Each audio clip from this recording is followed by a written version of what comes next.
The amount of money and stress it takes to move pretty much negates cheaper rent for an entire year.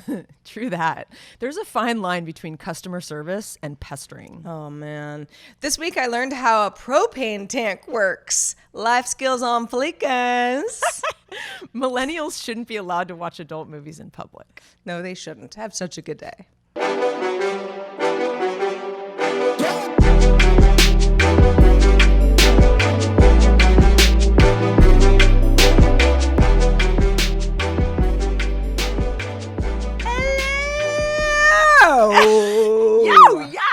Yeah, I'm feeling kind of fresh today. And frisky. Welcome to Have Such a Good Day, the show that wants you to do just that. That's right. That's right. We like to unpack the absurdity of everyday life because it's fun and because it's funny. And we think that you think it is too.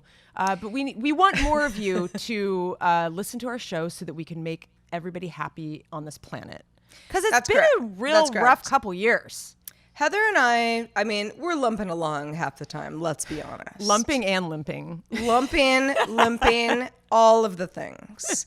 And so the more that we can all just kind of laugh about it, the better. And that's why we put together this show, which is it's a little bit of, we got some games, we got some topics, we get a little personal at times. Mm-hmm. It's a mishmash, but it sure makes us happy. So we hope it makes you happy as well. And we want, we would like to talk about things that we think you would relate to. So just like, there's so many podcasts out there that talk about the news and that talk about current events and things like that. But we want to talk about things that are, I guess, a little more on the personal side of culture and social and everything that hopefully you'll relate to it and, have a better day. That's correct. Hey, so for everybody who's a Patreon at the $5 and up level, we have a bonus topic at the end of every show. The show goes on, but the show is longer and has more things for our special patrons. Heather, what is our topic today? Our topic is what we love and hate about our favorite technology. Because you know what? Everything is like a love-hate relationship, let's be honest. Yeah, pretty true. Yeah. I already know what I'm going to talk about. But yeah, so we'll get to that in just a few minutes. But yeah, we will. But first, we kind of like to start the show just talking about our week. Like, how you been? We're doing 2 shows a week now, so it's how you been? How you doing? Been? It's not so much that it's been that long since we've all seen each other, but things happen over the course of 7 days plus. Oh, lots of things. And it's funny. I mentioned in our last episode that I had gone to the UPS store, and there were a bunch of people in line, and it's just not a place I want to be. Mm-hmm. Gotta go there sometimes. Sometimes you gotta mail something. I actually had to, this is so stupid. Ugh, it makes me mad still. When I left LA, I had Spectrum, which Time Warner cable internet. Mm-hmm. And I had a modem and a router that they had given me for free while I was a customer. Because there was some issue with my outdated router that wasn't going to be able to handle the speed that they were capable of giving me. Anyway, so when I was moving, and these are the things that you think about at the very last minute, where you're okay, let me pack up the office. And I was like, wait, these aren't mine, actually. I probably have to give them back to the company. So I call them. I'm like, what do I do? And they were like, oh, it's super easy. Just go to any UPS store. And all you need is your photo ID and your account number, and they'll take care of the rest because we have an agreement with them. And I was like, okay, that sounds, easy enough. Fine. But I never really got to it before I moved. Yeah. So I actually moved the damn things up here with me and then was like, I have to go to the UPS store. I have to get rid of this stuff. They're not mine. You know, they'll charge me eventually. Oh, yeah. And so I finally opened up enough boxes and was like, all right, I got them. All right, go to the UPS store. I asked Siri, where's the nearest UPS store? And, it's from here. It wasn't, everything was within 10 miles or so, but nothing was that close. I mean, I had to get in my car. And it was kind of funny. This is yesterday. And so, Otis and I was like, all right, well, we got 9 miles, 8 miles, 7 miles. Let's choose the 7-mile one. and, so Otis and I got in the car with my, my router and my modem in a bag. And, I'm just kind of using GPS because even though I know where I'm going, I don't know where the UPS store is in Windsor, California, and it took me through some like straight up country roads, like through vineyards. I found a regional park I didn't know existed. Neat. Yeah. And it was sort of like this is a very nice drive to a shopping center, which is where I eventually ended up. So have you seen any like fire, like places burned down or anything? No. That was all a little further north north of us. Yeah. It was all north of us. Bless their hearts. Shout out to Cal Fire and everybody seriously. local. We are in good shape. None of it, it's like nothing happened. God, I know. It's so weird how that happens. It's like everyone's just like, it's like the one thing you think about all day long. And then all of a sudden it's over and it's like normal again. It's so strange. Yeah. But yeah, but to kind of go back to, my UPS thing is like, I was always an unusual person in LA where people were like, oh yeah, do you have to get in your car for everything? And I'm like, no, you don't. Depends on where you live. Like I just live in neighborhoods where you walk to everything because I love walking. And so, Venice Beach, Echo Park, variety of places like, maybe your neighborhood as well, Heather, I'm not sure. But I always lived in places where I was like, things are close and I can walk to everything and I don't have to get in my car and like that, gives me anxiety, right? Because then I have to like come back and park later and the whole thing. Well, now nothing is walkable. There is one corner store that is walkable and they're all wonderful people. Oh, that's amazing. There's a corner store that's walkable. Yeah. No, it's like not even a 5-minute walk, but the UPS store, again, it was like a great example of something where I'm like, I have to do this. I have to do this, like get it over with, just get it out of the way. Like it's going to bug you so much, like if you don't just do it. And so here we are driving through vineyards, like, well, this is a nice road. Where am I going to be dumped off at, And then, eventually we kind of got into civilization again. It was nice though, and luckily I have a dog that's a real good traveler. He loves being in the car. He just sort of like looks out the window and sniffs stuff or sleeps. So yeah, it's I'm getting used to driving again. Nice. Yeah, you weren't driving at all in LA, which is so ironic because that's what everybody does here. But it's funny. I had the same experience with my gear, my internet gear when I moved recently. It was kind of a pain. I was like, ugh. Like it was like I could go to a FedEx store or something like that. But it was another errand I had to do and it was a little annoying, but they charge you like $70, $80. So it was significant. I would have ate the cost if it was like under 20, but yeah, they make it a big enough cost there or charge that I was like, I got to do this. So yeah. So, I also think, it was actually, once I got there, I was, I walk in with these like, large sort of Star Wars-esque, like modem equipment. And I'm like, am I in the right place? Take them off my hands. Please tell me that this worked. And she was like, yeah, we know what to do. And I was like, thank you, girl. I wish those things were smaller. They're such an eyesore. It'd be nice to be able to tuck them away like under a shelf or something, but they're so massive.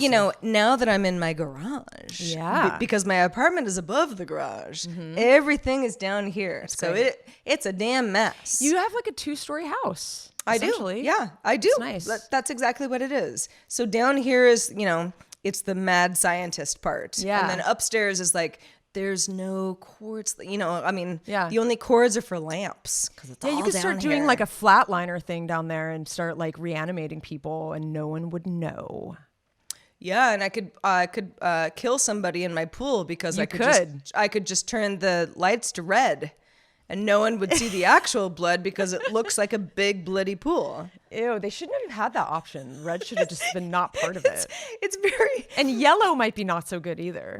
I don't think yellow was an option that we were circling through, but there were certain, like, you're like green, ooh, green's cool, or, sort of like a light blue or whatever, and then you see red and you're like, oh God, murder. Yeah.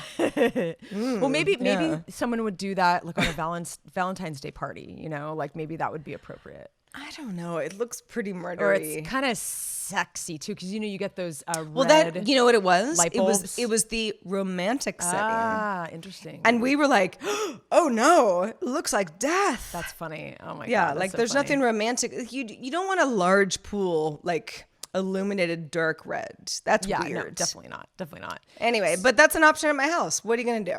What are you gonna do? So I was gonna ask you, Sarah, have you ever experienced like a fight or flight experience? I think you have. I don't know if you, off the top of your head, recall what created that feeling in you. Like, say someone was like following you on the street, and it's like sort of this mode of survival where you either like you get this feeling in your body that's like it's an interesting feeling. I don't know if you've felt it before. I have many times, and I would say San Francisco is probably the place that I felt it the most, because I used to like to go on lots of night walks, and San Francisco is not, I mean, it's not like known as like super unsafe city, but there's some bad pockets. Yeah. There's some pockets. And there was, oh my gosh, there's a squirrel right outside my window right now with a big old tail. What a cutie. Anyway, there was a certain situation. Don't remember exactly when, but it was right on like Castro and Church at that Muni stop. And I was walking home to Lower Haight. So I had a good 6-7 blocks to walk. And somebody was following me. And I think of myself smart. as, yeah, exactly. Street smart. Like where it's like, if you're weird, I'm going to cross the street, or I'm going to stop and let you get in front of me. Like, like I know what's going on around me. Yeah. And something about this guy was weird. And it was weird in a way that like I can't even really explain, but I remember, and San Francisco is a series of small blocks, so you're sort of weaving.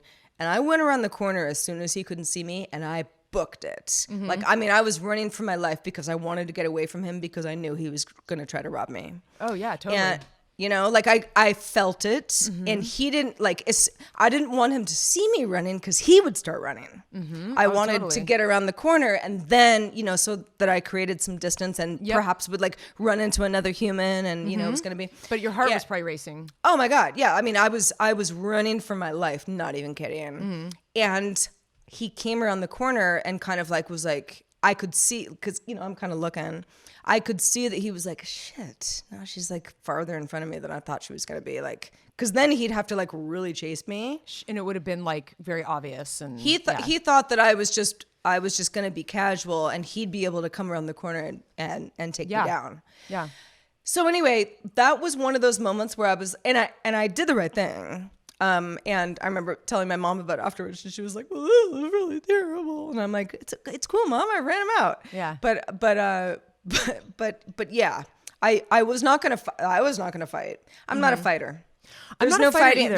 There's not physical fighting. Sure. No. Verbally fighting, I'll do it all day. But yeah, sure. I like a healthy debate, but like I noted like the couple times that I have had like a fight or flight, feeling. One of them was when I was like trapped on a Turkish bus in the middle of the night, and I was like fighting for my life. I thought I that remember I was, the story. Yeah. Yeah. So there's that. Then I had like another situation when I was in like the Paris metro, and I was like buying a ticket for a train ticket, and this guy was creeping on me, and he was kind of similar to your experience where he was following me through the metro, and it was sketched me out. But I've also had, I've only had fight or flight feeling a few times, a handful of times. I had it this week I have a friend who is kind of a hothead, to say the least, and she has put me in that fight or flight feeling. And I, like you were saying earlier, I'm not a fighter. Like I remember when I was a kid and my sister used to kind of harass me a lot. Like she was older than me, and like I was kind of a happy-go-lucky kid, and she used to kind of needle me about stuff, antagonize me. And I remember always being kind of flustered. Like I wouldn't know how to really like fight back, because I'm not a fighter, and I get like, I can't breathe. Like I just get like, I can't find words, and this has happened a couple times with this person. And it's so weird. I don't know anybody else that I've had this with in my entire life. Like someone who's in my world, like who I'm close to. Well, okay, so for some context, this is a person that you would consider a friend. Mm-hmm. Okay, so, and, friendships can be complex, right? Sure. And we all, no two are the same. And there are certain friendships that are a little bit, they require more heavy lifting than others. Mm-hmm. But somebody that makes you, I don't know, I guess, for everybody, out there who's a part of the Have Such a Good Day family, what about the friendship makes you want to either flee or put up your dukes? I think it's the way that she gets angry. She gets very angry and gets very kind of uppity. Like there's a level of anger that she gets, and it feels abusive. Oh, yeah, it doesn't feel good at all, and it makes me get on the defense. And she's very passionate. Anyway. It's just something that's like really a weird feeling for me that I don't get very often. And if anybody else out there has had this experience with somebody, please email us at hi@havesuchagoodday.com. I would love to hear your stories because, yeah, there's a variety of friendships out there and there's different energies, and not that it's like the end of the world, but it's also something that I'm just not that good at dealing with. It's like I have to get up and walk away. Like I can't. It's hard for me to. I don't like to fight. Like I'm not a fighter. I've never really been a fighter. In fact, I don't know. Maybe I should get better at it because maybe it helps certain situations. But I'm good at confronting and talking about things. Like if there's something that's like an issue, I can actually bring stuff up with people and have a conversation that could be a debate. I don't know, but like it's never like heightened like yelling and just like that I think really makes me recoil. Yeah, I actually, and I think we've talked about this before. It's not that I can't argue. I often do also choose to walk away because I'm just like, but yelling is like such a trigger for me. Yeah, and it's weird because it's like I didn't actually grow up in a household where people were yelling. Like my parents didn't yell at me or each other, and there was just me. So it wasn't like it wasn't that kind of thing. Mm-hmm. But when someone raises their voice, like I can feel my heart, like my blood pressure rise. Where I'm like, stop yelling, just stop yelling. You hit the nail on the head. You really did, because that's exactly what it is. Maybe fight or flight isn't the right way to put it. Yeah, it's like when someone's attacking me with like yelling, I clam up. Like I don't know what to do. And that's the thing that I struggle with. That's why I surround myself with people who don't do that to me. I mean, I think, anyway, it's just an interesting thing. I thought I would just bring it to the table because, we all have different dynamics with people. And I don't know. I thought, so if you guys have any thoughts, please email us early and often. Right. And to all the yellers out there, because I've been in fact, a previous boyfriend was like, he liked yelling. He wasn't yelling in a mean way. He just wanted to be loud. Yeah. And sometimes I'd be like, bring it down. And he's like, I don't want to. I want to be loud. Some people and like it's like, and I'm like, okay, yeah, I mean, that's cool. Like you're actually not being rude or anything, but like, it's still like I recoil where I'm like, stop yelling, just stop yelling. Some people honestly thrive. Like I think people like really like I think it's a thing. Like it's the only way they know how to respond, for one. And number two, I think it's like it's their communication mechanism. By the way, I have to mention I have a couple production lights up right now, and I have two cats that are. So there's the cable that's running in between my two cats who are like like sleeping together, and one of them's licking the other one's head, and it's like borderline gonna topple over because the cable is like, it's actually really funny if you could see it.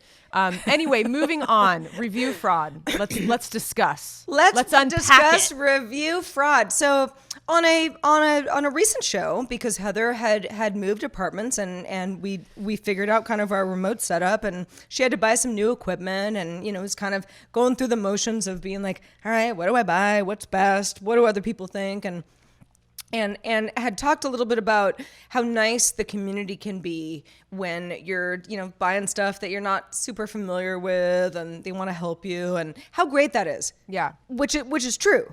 All true. I recently, for anybody watching our video version of the show, I'm using a mic that I actually use to travel with. This is not actually my regular studio mic, because my studio mic arm bit the dust in my move. It just kind of didn't recover. And that's actually the better mic, but the arm is very important so that I don't have to like hold it. Yeah. So it's down there kind of just, being sad. So anyway, I'm on Amazon yesterday being like, all right, let's just get a replacement arm. And once I was there, I was like, well, if I'm going to get a replacement arm, maybe I get like the better one. Yeah. Like the cool one that I didn't spring for the first time, with the better C-clamp, and it has like cool springs. And, and this is what happens on Amazon, right? $500 later, you're like, what have I done? Oh, yeah, But, totally.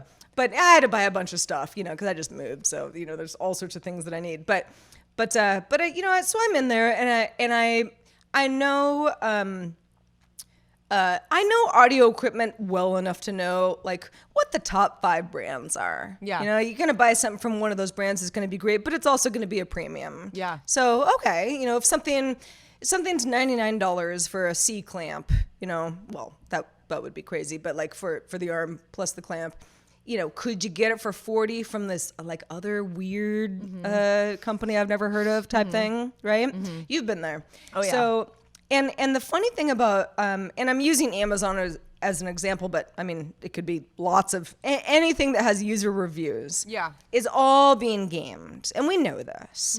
And what I've actually found, because, so, and this is something that, you may agree with me or not, but what I do is I get so frustrated with being like, oh yeah, these are all fake reviews. Something's weird. It's too cheap. I should just pay top dollar for the brand that I know, because I tend to go just being like legacy brand. Sure, me too. That's safe. Yeah. And but I don't save any money that way. So, I end up looking, and I've started to get a really good sense of like, how to, I mean, you can sniff out a fake review, no problem, but Amazon, they've gotten very clever. And there are like little telltale things that they'll do is like, it'll be like, this is a fake review designed to bring you to a competitor product. But the review they don't want to just be like too negative, because then you'll be like, I don't know, something's weird. Yeah. They want to seem really authentic. So it'll be like, this product was great for this, and reason. But there is this other sort of innocuous, strange thing that doesn't really work for me. And so, but it's like you read enough of those, and it's weird because it'll make your brain think, oh yeah, there's some weird little thing about this product that people don't like. I keep seeing it. I should just probably get the other product, Yeah. And I can see myself being like, wait, no, these are fake. I can tell they're fake. You can just see it by the language. Interesting. It's fascinating. I'm not sure I'm noticing. So, God, maybe I'm super gullible, but like I don't, because I live on Amazon. And most you know what it is? It's repetitive. It's a review where you're like, okay, that was actually really helpful. You made some points, and then you had some some pros and cons. Yeah. And then you see enough others that are set up the same way where you're like, Okay, I wait think I a would second. notice it. I think I would yeah, probably we're notice. kind of like we're using some sort of a template. Man, of some it's like kind. nothing can be sacred. Like nothing is pure. It's like every good thing gets ruined by some asshole. Do you believe in like how has that Amazon Choice has like the little tag? Do you read into that? Like, do you feel like Well, that's an interesting you bring that up, because Amazon Choice is somewhat controversial. Really? In that companies becoming part of Amazon's Choice is not an editor's choice the way you'd think. Oh, someone at Amazon really just looked into a bunch of space heaters and decided this was the best one. No, it's often the people who pay the most, or who have signed some contract with Amazon to make sure that the inventory was going to come in for a certain amount of time. Yeah. So it's of Amazon's interest to steer you to people that will make the most money for Amazon. Period. You're not right. necessarily the best product. Yeah, I know, and it's funny. It's like it's never black and white, is it? It's just No, that's interesting. I'm gonna start like keeping tabs on stuff, because I mean I'm on Amazon every day. I get all my products on there now. But most of the products I feel like I've bought on Amazon, I've done lots of research. I feel pretty happy with. I'm in like a right now. My current thing is this is super unsexy, but just finding like the perfect insoles, for my shoes, for like because I have an injured foot. And so, in fact, I wanted to bring up that I absolutely adore Wirecutter. It's one of my favorite websites ever. Same. It is brilliant. I want to meet those people and have a drink or something, because I You might know. That's what I'm thinking. Yeah, you might know the founder from San Francisco. He was a Gizmodo writer for some time. I remember those guys, actually. Yeah, that's funny. I think I actually met him in person once. But anyway, I wanted to mention, maybe this is actually kind of ties in a little bit here, because we spend a lot of time on the internet, and this is not news. This isn't like breaking news. We know that in a lot of ways the internet makes us maybe a little stupid. But I wanted to talk about just sort of like the current experience I'm having with short-term memory, and just I used to be a voracious reader, and I was it was an article that I had read on The Atlantic about this, just sort of a lot more things that we are doing now as kind of habit forming. And I know for myself, like I said before, I'm in a job that is a lot of details. It is a lot of little things, roadblocks that you have to solve, like problem solving, lots of details, lots of different parties involved. A lot of things that actually really, really challenge your memory, because last week we had a situation where I'm dealing with legal, lawyers on usage and various things that, I've always dealt with legal. I mean, being a producer, there's the creative side, the development, and the execution. And then there's also the like nuts and boltsy things that unfortunately come with being a producer, where you have to deal with legal, and you have to work with them and making deal memos for talent. You have to clear things because you're using content online. Is it in perpetuity? Music licensing. I'm doing a lot of. Oh, sorry. My light almost fell over because, yeah. Having to make those sure darn cats. Yeah. It's a zoo in here too, Sarah. Just like I'm dealing with a lot of like music licensing. So I'm sure it's partially that, but that's one thing about like my previous life that I miss a lot, is I used to be a voracious reader. I mean, I read all the classics, and I would go through books so fast. I would read things like Anna Karenina, like by Tolstoy, which is a super thick book, The Fountainhead by Ayn Rand, like really thick books. And I remember reading The Clan of the Cave Bear and being like, wow, I mean, have you seen how thick that book is? The thing is like massive. Anyway, great book. But like that's like such a part of me that I miss, because I used to be in these other worlds, these narrative worlds, and I feel like it's a part of my life that's really lacking. And I noticed that I'm trying to get that back, and I'm noticing how much harder it is to get back there.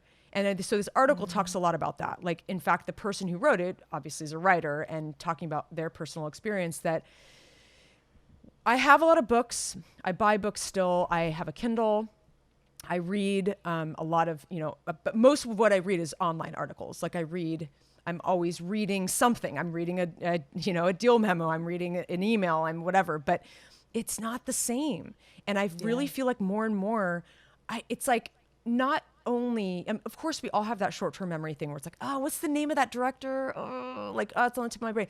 But it's like almost worse now where I'm like, this should have been so easy to remember. But like, I find my mind to be bursting with info all the time. I mean, bursting, and trying to kind of go back a few months to dig through all of that info that I've gotten in the last like 6 months, and to remember specifically, you know, how did this thing turn out with the legal department? Like, do I remember it? I have to look back at my notes, and more, I'm dropping so many little blurbs and things from Slack and things for emails, because, you know, I've got so many emails and so many Slacks. I mean, you should see my Slack game is like crazy now.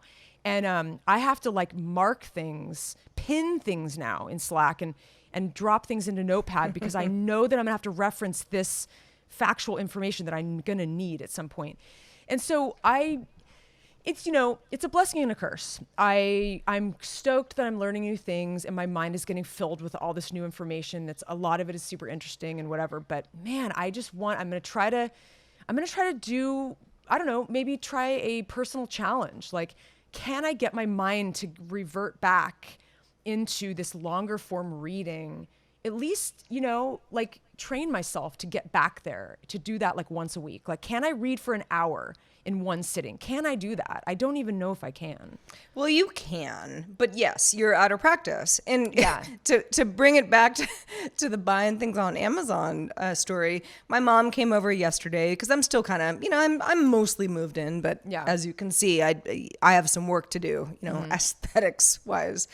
Yeah, and she brought it's hard to explain. It's upstairs, so I can't show you, but my bedroom area is not, it's not so much an enclosed bedroom. It's kind of one big space, but it's kind of off on its own. It's hard to explain. Anyway, it is beautiful. It's all windows and a skylight. It's just magical. But there just like was weird lighting over there. In fact, there was a lack of it, where it's like, I mean, if you're laying in bed and you want to read a book, like how are you going to illuminate the area? Yeah. So anyway, we and that's like a feng shui thing to me, where it's like, I don't care if I'm reading or not, but like if you look at a place where you're like, oh, that's where you sleep, where you read in bed, but there's not like a light component to it that's like obvious to me, it like bothers me. Oh, me too. You know, I it makes have it a not lighting issue here. Yeah, like it makes it like you need like coziness. Yeah, right? for sure. Anyway, we added a light, and it was like, I actually didn't read in bed last night because I was watching Real Housewives until I fell asleep on the couch. But it locked it in such a nice way where I'm like, you know what? I'm motivated again. I'm motivated to do that reading thing. And so that's like maybe that's just what you need, like kind of a new lamp or a little, you know, a little flare, you know, in an area where you're like, let's get excited about like sitting or laying here and reading. I agree. I think like having like a little like a reading chair, like I kind of have that, but like it's kind of a not comfortable chair. It's turned out to be the cats sleep on it all the time. I can't even sit on it because they're always on it. So anyway, so if you guys don't already know, we're on a platform called Patreon. Correct. And you can find us at patreon.com/havesuchagoodday. What else, Sarah? Well, listen. Well, how much time do you have? No, I'm just Let's kidding. break it down. Yeah, so Patreon is our bread and butter. This is our platform. This is, you know, how we're hoping to grow our tribe, our team, our everyone. You are part of that everyone, but we need more. We need more patrons. This is how we will be able to expand the show, do more stuff, have longer shows, maybe more shows. We're doing 2 shows a week, but the shows are a little bit shorter, so it works for Heather and I. But we would like to give you more of our, you know, kind of brain power each week. We need your help. You know, what is it that you want also? Like, you know, I know we've asked you this before, but we'd love to know, like, what are you not enjoying? What are you enjoying? I mean, you know, be nice, but be diplomatic and telling us. But, but you know, we want you guys to be happy. And I know we have you know, we've got these tiers, and it's been, you know, we're trying to figure out what you guys would like to make sure we're not doing something, we're taking the time to do something that you guys aren't enjoying. So please let us know. hi@havesuchagooddday.com. Thank you for listening. Absolutely. And Sarah, I think this is about a wrap. I think it's a wrap. $5 and up patrons, stick around because your bonus topic is right around the corner, and we're talking about technology and the hatred and love associated with our favorite I cannot gadgets. wait to talk about this. Yeah, but for everybody else, thanks for watching and listening. Let's do this again soon. You're the best. Thanks for being with us. The best. Until next time, I'm Sarah. I'm Heather. And have such a good day.